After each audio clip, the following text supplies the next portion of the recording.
That's Tracer. I like Tracer's punk skins, and same with Widowmaker with her Swan Lake. The funny thing is, I kind of her Swan Lake stuff is like kind of, oh come on, like it's just an excuse to put her in a fucking miniskirt or some shit. See, my issue with Widowmaker, since we're talking about this, is not so much that she's in sexy costume, because that's fine, but if you know her lore, it makes it really disturbing. Because she's been brainwashed and completely removed her personality, so it makes it really creepy. Like, if she dressed sexually, like, I mean, and even removed from that, she's not an actual person. She's a character created probably by men to be sexy to men, so that's also creepy. But like, so was Mercy. Well, yeah, but like, so is everyone. she's less sexually revealing than Widowmaker is. Like, let's be honest. And have you seen her Witch Mercy skin? Oh yeah, I know that's fan service, but I actually really like that skin. I'm also like a bi person, so I am attracted to women, and I understand like I have biases as well. Like there'll be skins that I like that are also sexual, but like I guess the thing is, Mercy generally has skins that have an option to not be so revealing as well. And also, if you look at Widowmaker's skins, the skins that imply she was like when she was alive, aka the skins where she doesn't have blue skin, are actually way more covering and way more conservative. So it implies that she doesn't actually like dressing up sexually until after she's brainwashed, which makes it even more creepy. Well, that's the skin I'm using now. The skin I'm using now is Comtesse, is the one where anyway, we gotta play a game. Sorry, I just started rambling about skin opinions. I have a lot of opinions about the skins in this game. Yeah. The funny thing is, I actually like her, like, Huntress outfit the most. I mean, the problem isn't so much that, like, female characters in video games have sexy outfits, it's that the majority of them do, and the majority of them are made by men to be sexually titillating for heterosexual men, so it's really uncomfortable. Like, that's the problem. Like, that's the funny thing to me is, like May and Zarya stand out more to me than all the other girls in this game because they have because they have less typical body types when as far as video game women go anyway. And Farah as well. I mean that's important too, but I think that's the thing though, like May and Zarya are the exception that proves the rule. Like they're noticeable because it's so common to have characters who are just conventionally attractive for women, you know, like that's why it's a problem. And and there's also the problem that generally men are the ones making these games, and there's not enough women in the industry as well, and there's like sexual standards. The funny thing with Zarya is that like because everyone makes her a lesbian, I kind of be a smartass and be like, oh, so the butch woman with short hair has to be a lesbian, does she? It's kind of a catch-22 of like, yeah, I understand why women want their people queer people want that representation, but also they want like, everyone in this game to be gay, and it's like I'm bi, and I'm like I don't give a shit. And if they want if the people who make the game want characters to be gay, then good on them. But like they don't have to if they don't want to, because I'd rather them. I'd rather them doing it because they want to, rather than filling a quota. But on the point of the fact that like men made this game.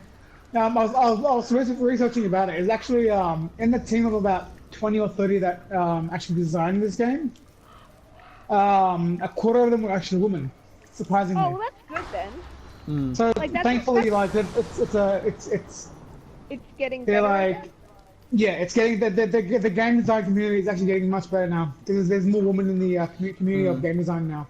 That's good. I'm not saying like Blizzard are the worst for like having sexy outfits. Like, and I feel like there's a lot of like really awful like scaremongering around like feminist critique. Oh yeah, like criticism that's the funny thing. When I see people get pissy about outfits in this game, I'm like, have you seen half the outfits other like fucking like even in the fighting game franchises like Tekken? I love Tekken, but fucking Dead or Alive.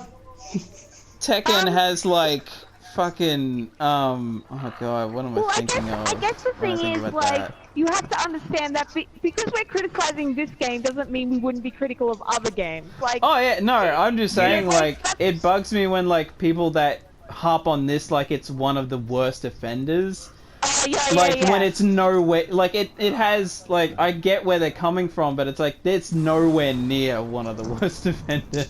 Well, it's a lot better because I think this game is also aimed less to a more general audience, so it can't actually be that really gross. And I guess most people, like, give this game a pass as well, just because it's so, like, culturally diverse. Because you have, like, half the characters are not... I think about half the characters aren't.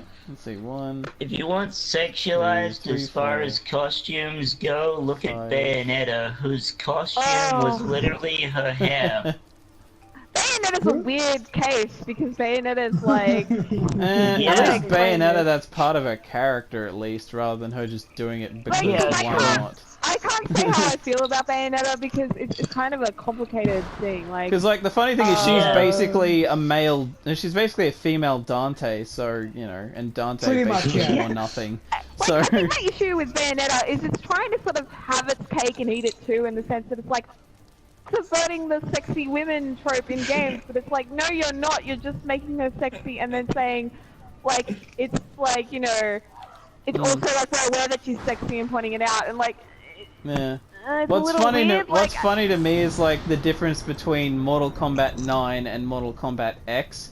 Like in Mortal Kombat 9, pretty much every chick looks like she's got breast implants.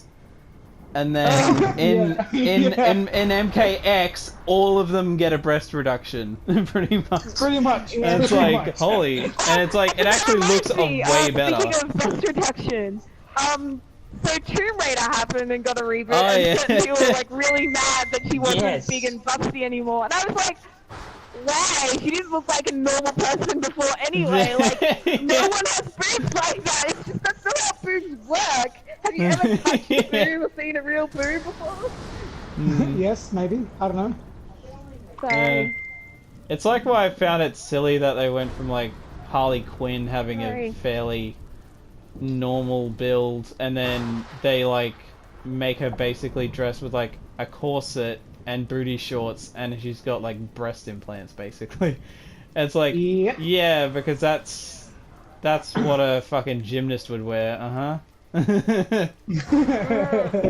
She's a Are we gonna play or what? Harley Quinn 2 is an interesting case because there's different versions of her and different elements of her story. I mean, there's the sort of more playful side of her where she dressed up in a clown suit and everything. And then there's the Suicide Squad side of her where, she had the booty shorts and everything. Harley Quinn's a weird character to like talk about because I really like she was Harley a Quinn psychologist, and then she became crazy. And depending on what continuity you follow, like she also got through psychology by like sleeping with her professor, so that's fun. Oh yeah. Oh jeez. Which they probably did to just make her less redeeming, because she is supposed to be a villain.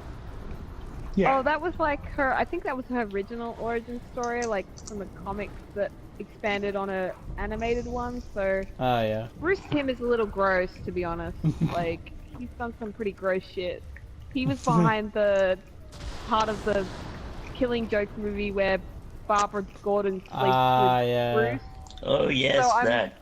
I'm just kind of like, yeah, no, you're gross, dude. I'm very disappointed. Well, at least she was of age when that happened, because, like, yeah, and at least it was really consensual, because there's been some rape moments in those comics, from what I keep hearing.